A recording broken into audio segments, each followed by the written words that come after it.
Haksiyat, Mardin Artuklu İlçe Başkanlığı olarak bölgemizdeki esnaf ve sanayicimizin mevcut ekonomik süreçte yaşadığı sıkıntılar yakında takip ediyor.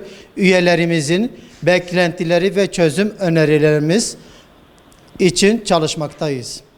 Ülkemiz içinde geçtiği ve zorlu süreçte artan üretim, maliyetleri, enflasyon, ortam ve finansmana erişimdeki zorluklar KOBİ'lerimiz üzerinde adeta güçlü bir kıskaç oluşturmaktadır. Mardinli iş insanlarımız kar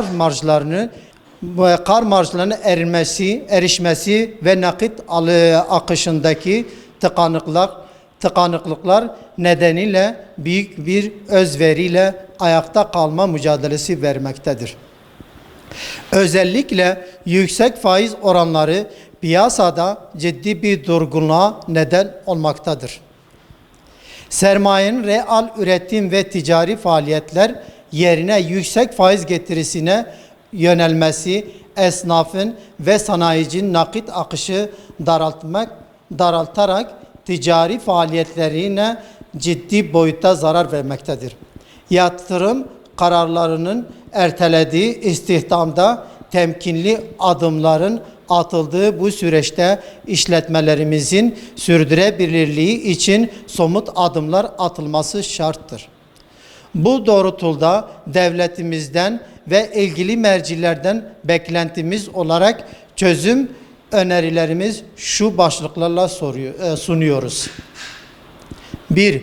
KOBİ'lerimizin finansmana erişimini kolaylaştırılacak geri ödemesiz dönem içeren destek mekanizmaları hayata geçirilmeli, kredi garanti fonu desteklerinin kapsamını genişletilmelidir. 2. Üretimin cazibesinin artırılması, üretim yapan işletmeler için özel vergi muafiyetler ve enerji destekleri sağlanarak sermayenin faiz yerine üretime yönlendirilmesi teşvik edilmelidir. 3.